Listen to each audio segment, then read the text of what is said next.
Bonjour à tous, bonjour Afsadine. Bonjour Antoine. Très heureux de vous retrouver pour cette nouvelle émission. Le thème qu'on va aborder aujourd'hui traite de la dérive du système d'éducation dans les sociétés occidentales, qui est le résultat de ce qu'on appelle le pédagogisme. Les systèmes occidentaux sont héritiers d'une tradition assez rigide en matière d'enseignement, et cette tradition s'est progressivement ouverte, après des coups qui ont été portés, notamment en mai 68, on s'en souvient, des doctrines éducatives donc qui ont consisté à renverser le schéma ancien de l'autorité, renverser la perspective et mettre l'élève en situation d'aborder finalement la connaissance selon ses propres critères, selon ses propres désirs, ses propres aspirations. D'ailleurs, en France, il faut le signaler, les ministres de l'Éducation, avant d'en appeler très récemment au retour de l'uniforme, au retour de la Marseillaise, etc., avaient comme parole, comme slogan, remettre l'élève au centre du système. L'élève devenait le point central pour la transmission, et ça a posé évidemment d'autres problèmes, notamment la possibilité pratiquement d'éduquer, la difficulté à transmettre des savoirs. Peut-être on peut, pour commencer, voir comment ces deux manières de voir le système éducatif, en quoi elles sont toutes les deux problématiques à leur façon, Afsadine. Oui, la Torah nous dit que cette verticalité du professeur, possédant tout le savoir face à l'élève, est anti-Torah. D'où le sait-on de Dieu lui-même. Puisque Dieu donne la Torah aux hommes, aux Juifs, et que les Juifs sont capables de reproduire une Torah orale qui répond à Dieu et qui innove dans le régime de vérité quelque chose qui est l'ordre de leur profonde subjectivité. Et Rabbi Akiva, Rabbi Shimon bar Yochai, Rabbi Meir, en acceptant cette parole de feu de Dieu, la retournent à partir du filtre de leur subjectivité, de leur âme, qui donne un nouveau visage à l'enseignement et qui devient lui-même Torah. Ça, c'est merveilleux. C'est le seul, je pense que c'est la seule spiritualité au monde où il existe ça. Vous avez toujours, dans l'histoire des pédagogismes, ou bien, comme vous l'avez dit, un savoir figé que l'on doit transmettre de génération en génération, avec surtout une pratique de l'enseignement qui instaure la conscience du devoir, la conscience du pouvoir, l'instrumentalisation de l'élève qui doit être produit comme un élément social, qui va obéir à l'État, qui va participer à l'enrichissement économique, sociologique du pays dans lequel il est, etc., etc. Et ça, c'est effectivement la Torah, puisque la Torah nous dit que Dieu n'a pas créé des perroquets. Dieu a donné une Torah pour que l'homme l'accueille et la retraduise en termes d'humanité. Jusqu'au point où il y a un texte fabuleux, où à un moment donné, Dieu veut donner la Torah aux hommes, donc l'enseignement divin. Et les anges disent à Dieu, mais pourquoi tu méprises ton sceptre? Tu sais ce qu'ils vont faire, les gens, ils vont te le faire, ils vont faire ce qu'on fait les hippies, ils vont faire du grand n'importe quoi, ils vont prendre la Torah, ils vont la déformer, ils vont la instrumentaliser, ils vont la piétiner. Et Dieu prend la Torah, il la jette sur le sol, et il dit, Emet mi-eretz tismach. Que la vérité croisse de la terre. Alors, quand vous regardez, vous écrivez Emet mi-eretz tismach, si vous mettez les mots l'un sur l'autre, vous pouvez le lire de façon verticale ou horizontale. Comme pour nous dire que la vérité au ciel, la vérité absolue, la vérité qu'on doit passer, elle est magnifique, mais elle est restreinte à ce qu'elle est. Alors que l'image du verset est très fine. Si je sème des graines dans le sol, c'est pour récupérer 100 fois plus que ce que j'ai semé. C'est pas pour récupérer ce que j'ai semé, d'accord? Donc on va dire que la vérité confrontée au mensonge, confrontée à la liberté, confrontée au libre arbitre, va développer une pensée qui devient en même temps. Puisque la vérité croise de la terre. Donc on a ce premier chemin. Donc ça, c'est pour dire que ceux qui avaient une vision magistrale, autoritaire de l'enseignement étaient dans l'erreur. Et il y a aussi, en quoi consiste le problème quand on renverse la perspective et quand on considère qu'au contraire, c'est l'élève qui va justement faire pousser à partir de lui-même cette connaissance. Le problème, c'est la Brit Mila. L'homme naît inachevé. C'est un des principes du judaïsme. L'homme se doit d'achever la perfection humaine. Donc l'homme naît inachevé, donc il faut lui tous les animaux ont un instinct très développé. C'est tout à fait remarquable d'ailleurs de voir ça. Comment des biches, des tortues vivent, naissent, et au bout de quelques instants, elles sont programmées pour se débrouiller. Un enfant, vous le laissez sans l'aide de la mère et du père, il meurt très rapidement. Et ça prend plusieurs années pour donner une autonomie à un enfant. C'est la condition humaine. Donc l'humain a besoin de recueillir, pour exister, un savoir qui n'est pas de lui, et qu'il intègre, et qui lui donne la pérennité de son savoir et de sa survie. Et donc, comme toujours, attends, on a les deux. Il faut que l'enseignement rebondisse sur la subjectivité de l'enfant. Il faut écouter la parole de l'enfant. Mais l'enfant doit absolument intégrer la parole de l'adulte. C'est ce qu'on appelle dans la Torah le triangle magique. Vous avez un triangle, et ça tourne.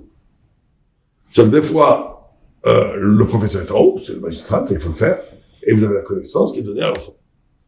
Des fois, ça monte, l'enfant est en haut, c'est lui qui répond, c'est lui qui enseigne. Comme dit le Rav, j'ai oublié quel Rav c'était, il dit, j'ai beaucoup appris de mes maîtres. J'ai beaucoup appris de mes chavrutot, de mes partenaires d'études, mais j'ai encore plus appris de mes élèves. Merveilleux texte. Écoutez la spécificité de l'enfant qui nous enseigne en vérité des choses. Donc là, l'enfant est en haut. Il y a des fois où le Torah est en haut, et les deux en maths gravissent les échelons de la quête du savoir ensemble, en partenariat. Et donc, ce triangle magique tourne toujours. Et c'est le secret éducatif pédagogique de la Torah. S'il nous manque une de ces trois dynamiques, on est dans quelque chose qui n'est pas bon dans la vie thoraïque, dans la pédagogie. Alors, finalement, pourquoi est-ce que l'enfant lui-même, vous avez dit parce qu'il n'est pas fini et que donc on doit continuer, pourquoi le pédagogisme, c'est une façon de considérer qu'il y a un donné chez la conscience humaine qui est abouti et qu'il suffit de laisser croître sans apport extérieur finalement, le laisser se développer sans y toucher.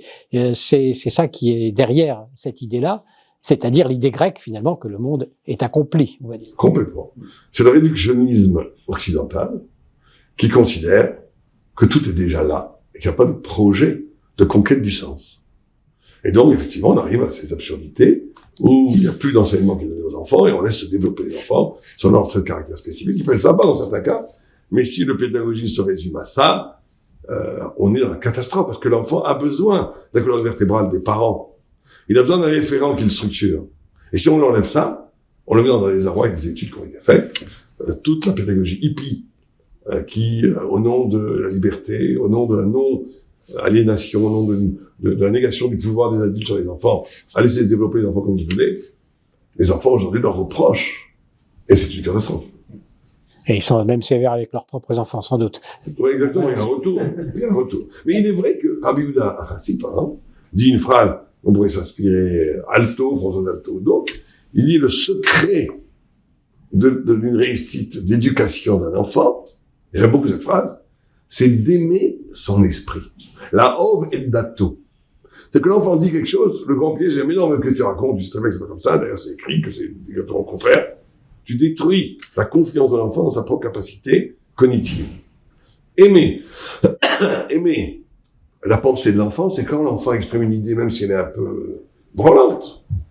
C'est, mais c'est extraordinaire ce que tu dis. Redis-moi ça. Et d'accueillir cette parole, et tu donnes une puissance à l'enfant de confiance dans sa propre pensée, qui ne vient pas contredire que je vais lui transmettre toutes sortes de connaissances, mais je vais valoriser sa façon de penser, et beaucoup de parents, de façon pour affirmer de la peur, de leur autorité, pour se montrer très fort devant d'autres personnes, rabrouent toujours les enfants en disant tu te trompes complètement et c'est une catastrophe pédagogique. C'est vrai. Donc cette écoute de la voix de l'enfant dans le triangle, où à un moment donné il est en haut, il a son mot à dire dans la façon dont il voit, elle est fondamentale. Mais elle ne peut pas être unique. En Israël, on a bien compris ce principe. D'ailleurs, on écoute beaucoup les enfants. Oui, et même dans les milieux très religieux, on fait ce qu'on appelle la pédagogie interrogative, et dans les collèges aussi énormément, tout intervient, tout le monde parle. C'est pas du tout les cours magistraux dans les chivotes, c'est plutôt le brouhaha, une explosion des opinions, la pluralité des opinions qui tourne autour d'une quête du sens ensemble. C'est l'autre partie où les deux sont en bas et la vérité est en haut, où on gravit ensemble la quête du sens. Peut-être qu'on peut dire un mot sur la différence entre enseignement et éducation. C'est fondamental dans la Torah. Alors je veux pas choquer les gens, mais en Occident, l'enseignement est là pour produire des travailleurs. C'est fait pour produire des hommes qui vont travailler pour la société. On étudie à l'école, puis à l'université, pour devenir ingénieur, docteur, c'est très bien. Dans la Torah, c'est pas comme ça.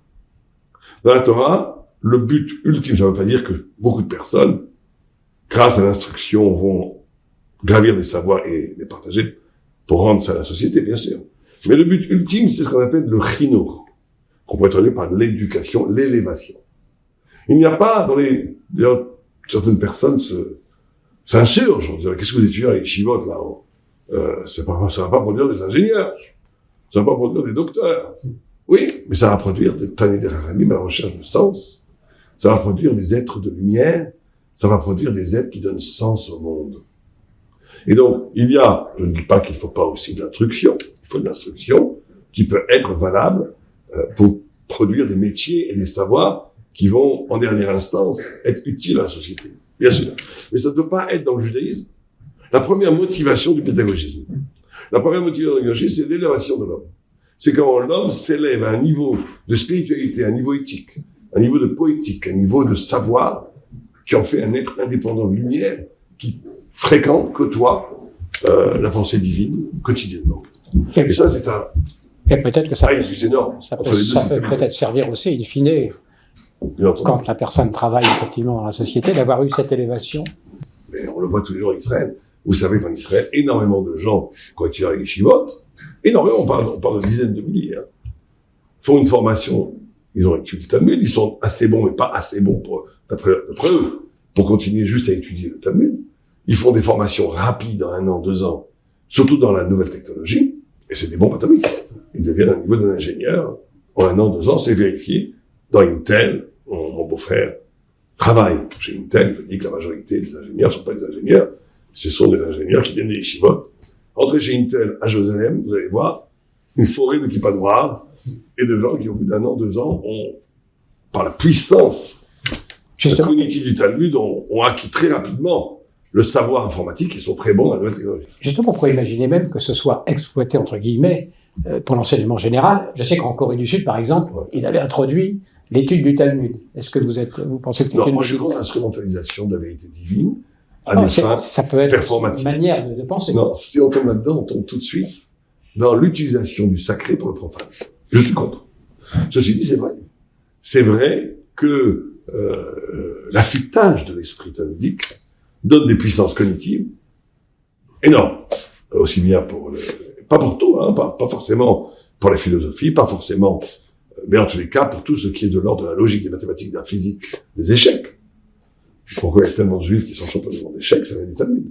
La logique pure, pas que la logique pure, la logique qui se dédouble, qui investit, qui se contredit et qui revient, tout ce magnifique mouvement cognitif qu'on voit dans le Talmud développe un cerveau juif qui a une capacité énorme pour certains métiers. C'est vrai, mais encore une fois, c'est pas le but. C'est pas le but. Le but, c'est que l'étude soit une rencontre avec Dieu, de former des êtres de lumière qui, à un moment donné, prononcent le verbe de feu divin qui sauve le monde, qui donne un sens au monde. C'est ça le but de l'étude. Alors, études, éducation, enseignement. Je crois que à partir des livres de la Torah, vous avez une proposition à nous faire sur un cheminement possible dans l'éducation. Oui, avant ça, si vous le voulez bien, j'aurais convoqué un Nachmanide qui m'a beaucoup intrigué. Vous savez qu'une des pratiques dans le monde médiéval, c'était, aujourd'hui ça c'est plus à la mode, c'était de prouver que la Torah était bonne. Et chaque rabbin philosophe, y va de sa démonstration. Nachmanide dit arrêtez de démontrer quoi que ce soit, la Torah est vraie tout simplement parce que on était aussi là.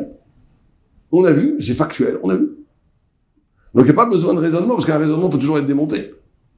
C'est pas un raisonnement, c'est un existentiel national qui a gravé la mémoire, l'identité de l'âme de chaque juif. Après, Nachmanide continue, il dit oui, mais ça c'est valable pour ceux qui étaient au Sinaï, mais leurs enfants, d'où ils savent que la Torah est vraie. Et là, il donne une réponse tout à fait surprenante. Moi, j'aurais donné comme réponse ce que Tosfot dit. Tosfot nous dit, par exemple, que comment ça se fait qu'un converti peut étudier la Torah? Pour avoir accès au secret de la Torah, il faut avoir été au Sinaï. Et Tosfot répond, toutes les âmes des convertis étaient au Sinaï. Sinon, ils n'ont pas accès à la Torah. Donc, toutes les âmes des Juifs étaient au Sinaï. J'aurais répondu qu'une réponse mystique. Mais pas du tout. Il dit non. Il dit, un enfant ne mentira pas, les parents ne mentiront pas à leurs enfants. Donc ils ont vu Sinaï, ils ont transmis ce savoir à leur enfant ont transmis à leur enfant jusqu'à aujourd'hui. Très étonnant. D'abord, d'un point de vue purement méthodique, Nachmanides essaie de sortir de la preuve. Il revient à la preuve en disant voilà les. Mais il revient à une preuve qui est peut-être plus accessible, on va dire. Oui, mais parce que dire que tous les hommes étaient au Sinaï, bon. Oui. Tandis que là, il donne une explication. Oui, c'est dans une la explication transmission logique. Je peux venir dire, écoutez, c'est pas vrai, les parents mentent aux enfants. Moi, je connais beaucoup de parents qui mentent à leurs enfants. En réalité, il veut dire autre chose. Il veut dire, c'est le Maharal qui dit ça, que fondamentalement, c'est très beau, fondamentalement, le rapport parent-enfant, mais aussi professeur-élève, c'est Sinaï. En quoi c'est Sinaï? C'est ça, l'enseignement juif. C'est que toute connaissance est référentielle. Le Ramchal dit que connaître, penser, c'est toujours différencier ou associer. Et il dit une phrase qui est très intéressante, il dit plus tu es intelligent, plus tu es capable de dissocier des choses qui se ressemblent énormément, et plus tu es intelligent, plus tu es capable de dissocier des choses qui se ressemblent énormément, et tu es capable de lier des choses qui ont l'air d'avoir aucun rapport. C'est ça l'intelligence, le pouvoir d'intelligence. Mais ça veut dire que chaque intelligence a un référent. Et le Maharal pose la question, c'est quoi le premier référent? Et il dit, le premier référent, c'est pas la révélation divine, c'est toi-même. Une sorte de cogito avant Descartes. C'est-à-dire, je sais que j'existe. Et ça, on peut pas me l'enlever. Je sais que j'existe, quelque chose d'inexpugnable. Et il dit, il faut croire à la vérité, à la Torah et à Dieu, au même niveau que la certitude que j'existe. Et donc, le père, ou la mère, a cette puissance de confiance à l'enfant, que si vous dites à un enfant de 3 ans, il y a un tigre dans le placard, elle va pas imaginer une seule seconde que tu mens. Alors que tu as déjà menti avant, hein. Si tu as trahi ton enfant, c'est fini. C'est pour ça qu'il faut pas trahir les enfants. Parce qu'en trahissant les enfants, on leur apprend le contrôle, la suspicion, je veux voir d'abord, et on les rend pas religieux, si vous voulez. Donc, le rapport entre professeur et enfant, parent et enfant, c'est avant tout un rapport de fidélité à la vérité qui se joue entre eux. Et c'est très beau comme idée. Et donc, c'est ça qui fait passer le concept. Il ne s'agit pas de penser en termes de logique. Il ne s'agit pas simplement d'étudier, il s'agit de créer des événements de vérité. C'est pour ça que quand la Torah est donnée, on dit Keneti Nata. C'est quoi Keneti Nata? On doit étudier la Torah comme elle a été donnée. Elle a été donnée gratuitement, enseigne-la gratuitement. T'as pas à prendre de l'argent pour enseigner la Torah. Elle a été donnée dans la joie. Une Torah s'étudie dans une joie infinie. Elle a été donnée dans les froids. La Torah s'étudie avec les froids du sens divin.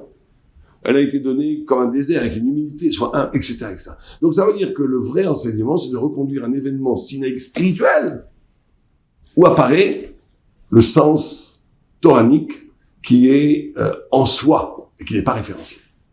Et c'est pour ça que vous avez des codes dans la Torah, qu'on pourrait aligner sur les 5 livres, Bereshit, Genèse, comme on dit en français, Shemot, Exil, hein, comment on dit, Exode, Vaïkra, Lévitique, j'aime pas ces mots en français, mais bon, Bamidbar, c'est le désert, je sais pas pourquoi leur appeler le quoi, le Deutéronome, et Dvarim, qu'on appelle comment en français? Dvarim, comment on l'appelle en Je français? crois que c'est Deutéronome. Non, bravo. Bon, moi je connais mon hébreu. D'accord, donc, et chacun c'est une clé d'enseignement. Le premier, c'est le conditionnement. Ça veut dire, dans Bereshit, Dieu crée un monde conditionnant la possibilité humaine. On pourrait, et d'après la Gemara, le Talmud et les sages, la pédagogie réelle ne peut pas être coercitive. Au sens, elle peut être coercitive, mais si cette coercition crée un malaise, crée une frustration, crée une douleur, un malheur, on est dans l'anti-pédagogie. Ça peut être ce que tu veux, ça peut être une obligation, mais c'est pas de la pédagogie. Le chinour, c'est de passer un enseignement dans la joie. Pas que dans la joie, dans le bonheur. D'où l'importance du Shabbat, des fêtes, de l'étude dans le bonheur. Si on enseigne nos enfants par la terreur, sans créer un conditionnement de bonheur, d'apprendre du père, pas quoi, développer sa personnalité. C'est un moment privilégié de grande joie. Alors là, on est dans la pédagogie. Si on impose des restrictions qui étouffent l'enfant ou l'élève, on est dans un acte anti-pédagogique. qui n'a aucun rapport avec la pédagogie. Des fois, ça marche pour faire passer du savoir, mais c'est destructeur pour ce dont on a parlé avant, l'élévation de l'individu. Le deuxième, c'est Shemot. Shemot, c'est, on a dit, vous avez dit, c'est l'Exode, c'est justement comment, et là c'est très difficile, comment sortir, aider l'enfant à grandir, et sortir des limites pédagogiques aussi de ses parents, ou de sa condition socio-économique. Et ça, c'est de l'encouragement. C'est très important dès qu'on veut encourager les enfants. Mais il faut que l'encouragement soit honnête. Si vous commencez à dire aux enfants, tu es un génie, alors que c'est pas un génie, il y a beaucoup de mères ashkénazes ou tunisiennes qui ont détruit leur fils sans s'en rendre compte. Elle dit, mon fils, tu es un génie, tu fais 200. L'enfant, il faisait 80. Mais l'enfant qui, vous savez, a toujours dit, tu es 200. Et qui sait qu'il pourra pas aller à 80. D'après vous, il va faire quoi? Il va rester à 0. Pourquoi? Parce qu'il peut pas décevoir sa mère, qui est à 80. Il veut montrer que c'est la vie qui l'a empêché d'être à 200. Mais potentiellement, il y a tellement de losers qui vous disent ça. Moi, je suis 200, je suis un génie, mais la vie a fait en sorte que je peux pas. Ça vient de ça. Donc, l'encouragement est essentiel. On doit encourager non pas le savoir, mais l'effort. L'effort de la libération, l'effort de la sortie des prismes, l'effort de la sortie des aliénations. Ça, c'est fondamental. Vaïkra, c'est la loi. Et là, on est réactionnaire. Il n'y a pas d'éducation, il n'y a pas de principe absolument indépassable de respect des élèves, de respect entre élèves et du sens profond que nous sommes un tabernacle qui, en étudiant la Torah, ou même des choses qui se rapprochent de la Torah, sont une incarnation du savoir divin et donc qui sanctifie le monde. Mais sans cet élément de rigueur, de justice, de ne pas dépasser, dans le langage surtout, certaines limites, comme le Lévitique donne toutes sortes de règles par rapport aux korbanot, aux sacrifices. La notion de règle est fondamentale dans l'éducation, c'est ce qui va structurer, peut-être de façon extérieure, il va falloir alimenter l'intérieur comme on l'a dit avant, mais elle est indispensable. Alors après, il y a le quatrième qui va vite bas, qui est non, je crois, non, qui est le retour à l'homme. Oui, non, non, qui, non. Oui, c'est non. Oui, pardon. C'est l'exil. Alors ça, c'est très dur. Le professeur doit être capable d'allumer la curiosité de choses qui n'ont aucun rapport avec moi. Une des clés de l'intelligence, c'est d'être animé par une curiosité d'autre chose que moi. L'idiot du village, c'est celui qui est intéressé que par lui, que par la fermeture identitaire, que par ce qu'il est et par rien d'autre. Le professeur, les parents, doivent stimuler la curiosité de l'enfant pour voyager, pour chercher d'autres horizons, ne pas rester simplement hypnotisé, réduit à simplement le petit endroit dans lequel je suis, fondamental. Et le dernier, c'est le varim, c'est la parole. Et là, on est dans l'éducation quelque chose de fondamental qui est l'écho de la parole. Ça veut dire que l'enfant dit une parole, vous répondez à la parole, cette parole féconde sa parole, mais pour qu'elle féconde sa parole, vous devez accueillir sa parole qui féconde votre parole. Et donc on est dans le dialogue. Il ne faut pas avoir peur de dialoguer avec les enfants sur des soucis, être un camarade avec son enfant, pas simplement un père. Et c'est ce qui donne une confiance et un amour. Et aussi un père, fidélité. il y a parfois des parents qui se font amis-amis, ou des mères avec les filles, ou des... Voilà. Ce statut de père doit aussi, malgré tout, être conservé. Complètement. Quand bien même, on a une relation aussi. Complètement. Ça, c'est le côté de Vaïkra. Le côté des Lévitiques, de la règle, de la verticalité, des structures. Père-mère, hein, c'est pareil. Et donc, c'est ça qui va faire qu'on a une pédagogie juive qui est fondamentalement orientée vers l'élévation spirituelle de l'enfant ou de l'élève, vers une élection où il est au service de la divinité. Il n'étudie pas pour devenir professeur, docteur, pour un rôle social qui est un réductionnisme de l'élection que génère le vrai chinour, la vraie éducation. Qu'est-ce que vous pensez de l'éducation en Israël, Rav Sadine? Vous savez, l'éducation en Israël, elle est très disparate. Vous avez toutes sortes d'éducations. Vous avez l'éducation autonome, très religieuse. Vous avez les sionistes religieux. Vous avez surtout des niveaux très disparates. Vous avez des écoles magnifiques. Et même dans le monde qu'on appelle ultra-orthodoxe, hein, vous avez des yeshivot qui sont des garderies de catastrophe. Les yeshivot qui ont des vraies garderies, où on n'apprend pas grand-chose. Et vous avez des yeshivot fantastiques. Et donc, il faut faire très attention où on envoie nos enfants quand on va en Israël. Très attention. En Occident, jusqu'à quel moment on va pouvoir abandonner cette notion de transmission, et qu'est-ce que ça va donner pour une société d'abandonner cette possibilité d'être en relation avec la génération suivante? On a l'impression qu'il y a un effondrement qui arrivera par définition. Elle est déjà arrivée. Les gouvernements, la bien-pensante, confient à l'intelligence artificielle la pérennité du savoir. Il n'y a plus de souci de connaître. Il y avait un grand penseur qui disait, si nous rencontrions aujourd'hui un grec, on le prendrait pour un inculte. Mais il était libre, il pensait. Et s'il nous rencontrait, nous, les Grecs, il nous verrait qu'on serait blasé par une tonne de connaissances qui ne servent à rien, et dans lequel on n'adhère pas. Et donc on est dans une éducation de blasé, avec un niveau de données presque infini, qui nous rend idiots. Et donc ça veut dire, qu'est-ce qui se passe? C'est que on va transmettre le savoir aux machines pour rester des ignorants et pour jouir de ce que la machine va nous donner comme divertissement, comme richesse. Et ça va être une catastrophe anthropologique. Et on n'a pas parlé des écrans aussi dans l'éducation, qui ont été introduits très tôt, et maintenant, bon, on revient un petit peu là-dessus parce qu'on se rend compte qu'il y a un problème. Mais là, c'est la même chose, c'est la passivité. C'est le fait de se débarrasser de l'exigence de parler à l'enfant, de le développer, de vivre avec lui. On l'expose au discours médiatique structurant, imbécilisant, pas tout le temps, mais la plupart du temps, qui va détruire des jeunesses entières. Sauf sur Torah Box, évidemment. Merci beaucoup. Merci Rav Sadine pour ces enseignements, et merci à tous pour votre attention.